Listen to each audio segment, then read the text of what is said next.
ನನ್ನ ಎಲ್ಲ ಆಧ್ಯಾತ್ಮಿಕ ಬಂಧುಗಳಿಗೆ ಪ್ರಣಾಮಗಾನ ಸಲ್ಲಿಸುತ್ತಾ ಸ್ಪಿರಿಚುವಾಲಿಟಿ ನಾಲೆಜ್ ಯೂಟ್ಯೂಬ್ ಚಾನಲ್ಗೆ ಸ್ವಾಗತ. ಶ್ರೇಷ್ಠವಾದ ಮಾನವ ಜನ್ಮಕ್ಕೆ ಬಂದ ಮೇಲೆ ಮಾನವ ಜನ್ಮವನ್ನು ಕಲ್ಯಾಣ ಮಾಡಿಕೊಳ್ಳಲೇಬೇಕು. ಸಕಲ ಸಾಧು ಸಂತರ ಅನುಭವದ ನುಡಿಯನ್ನು ಅಂತರಂಗದಲ್ಲೇ ಸ್ಮರಿಸಿಕೊಳ್ಳಲೇಬೇಕು. ಭೂತವ ಕೂಡಿ ಅದ್ಭುತವಾಯಿತು, ಕಿಚ್ಚ ಕೋಡಿತು, ನೀರ ನಿರಡಿಸಿತು, ಉರಿ ಪವನ ದೋಷದೊಳಗಿದು, ವಾಯು ಬಿಮ್ಮಡಿಸಿತು ಕಂಡೆ ಗುಹೇಶ್ವರ.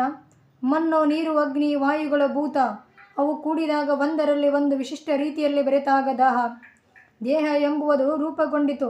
ಇದು ಅಸಾಮಾನ್ಯ ಭೂತಗಳಲ್ಲಿ ಇಲ್ಲದ ಕ್ರಿಯೆ. ಇದರಲ್ಲಿ ಕೇಳುವ, ನೋಡುವ, ರುಚಿಸುವ ತಂತ್ರವಿಲ್ಲಿದೆ. ಆದ್ದರಿಂದ ಅಲ್ಪರಿಗೆ ಅಲ್ಲಮರು ಇದಕ್ಕೆ ಅದ್ಭುತ ಎಂದರು.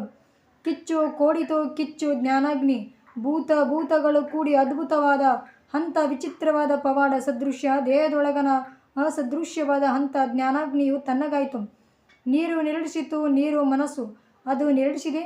ಅದಕ್ಕೆ ವಿಷಯಗಳ ದಾಹ, ನೂರು ಅದಮ್ಯ ಬಯಕೆಗಳು, ತೀರಿಸಲಾಗದ ಸಾವಿರ ಆಸೆಗಳು. ಲಕ್ಷಾಧೀಶನೇ ಇರಲಿ, ಕೋಟ್ಯಾಧೀಶನೇ ಇರಲಿ, ದಾಹ ತಪ್ಪಿಲ್ಲ, ಬೇಡಿಕೆ ನಿಂತಿಲ್ಲ. ಪ್ರಾಪಂಚಿಕರು ಹಾಗಿರಲಿ, ನಮ್ಮಂಥ ಸನ್ಯಾಸ ಜೀವನ ಸಾಗಿಸುವವರು ಕೂಡ ಅತೃಪ್ತರು. ನಮ್ಮಲ್ಲಿ ಧನದ ದಾಹ, ಕೀರ್ತಿಯ ದಾಹ, ಪದವಿ ಪೀಠಗಳ ದಾಹ. ಸನ್ಯಾಸ ಸ್ವೀಕರಿಸಿದವರ ಮನಸ್ಸೇ ಇಷ್ಟು ನಿರಡಿಸಿದ ಬಳಿಕ ಪ್ರಪಂಚದಲ್ಲಿರುವವರ ಬದುಕು ನಡೆಸುವವರಲ್ಲಿ ಇನ್ನೆಷ್ಟು ಬಯಕೆಗಳಿರಬೇಡ. ಉರಿ ಪವನ ದೋಷದೊಳಗಿದ್ದು ವಾಯು ಬಿಮ್ಮಡಿಸಿತು ಕಾಣ ಗುಹೇಶ್ವರ. ಉರಿ ಚಿಂತೆ, ತಾಪ, ಪವನ ದೋಷ, ಚಾಂಚಲ್ಯ ದೋಷ. ಚಂಚಲಿಸುವ ಮನಸ್ಸಿನಲ್ಲಿ ತಾಪ ತುಂಬಿದೆ. ಚಂಚಲತೆ ಹೆಚ್ಚಿದಷ್ಟು ತಾಪ ಉಲ್ಬಣಿಸುತ್ತದೆ. ಕಷ್ಟ ಇಮ್ಮಡಿಸಿದೆ, ಮಡಿಸಿದೆ. ಆಸೆ ನೂರು, ಮನಸ್ಸು ಸದಾ ಅಸ್ಥಿರ. ಅದಕ್ಕೆ ಪೋಷಕ. ಆಸೆ ಹೆಚ್ಚಿದಷ್ಟು ಚಾಂಚಲ್ಯ ಹೆಚ್ಚುತ್ತದೆ. ಚಾಂಚಲ್ಯ ತೀವ್ರವಾದಷ್ಟು ಆ ದಾಹವಿರುತ್ತದೆ. ಕೋಟ್ಯಾಂತರ ಜನರ ಮನಸ್ಸುಗಳೆಲ್ಲ ಹೀಗೆ.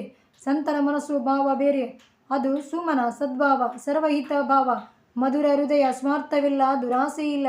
ನಮಗೆ ನಮ್ಮದೇ ಚಿಂತೆ, ಅವರಿಗೆ ಸತ್ಯದ ಚಿಂತೆ, ಸಕಲ ಜೀವರ ಲೇಸಿನ ಚಿಂತೆ. ಈ ಹೃದಯಂಗಮನವಾದ ವಿಮಲ ಭಾವವು ಅಂತರಂಗದ ಸಿರಿ. ಅದು ದೈವೀ ಸಂಪದ. ಅದರ ಉಪಾಸನೆಯೇ ಭಗವತ್ ಚಿಂತನ.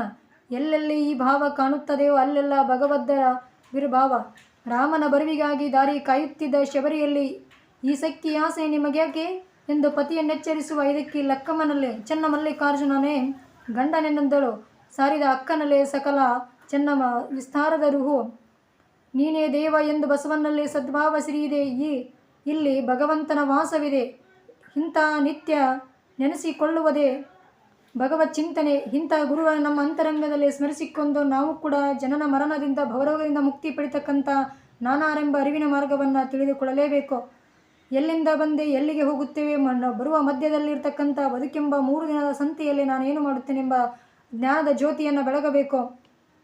ಜ್ಞಾನದ ರೂಪದಲ್ಲಿ ಚಿಂತನ. ಆಕಾಶದಲ್ಲಿ ಸೂರ್ಯ ನಕ್ಷತ್ರಗಳು ನೋಡಿದಲ್ಲೆಲ್ಲ ಪ್ರಕಾಶ. ಗಗನದ ಎತ್ತರಕ್ಕೂ ಇದೆ, ಉದ್ದ ಅಗಲಕ್ಕೂ ಕಿರಣಗಳು ಇವೆ.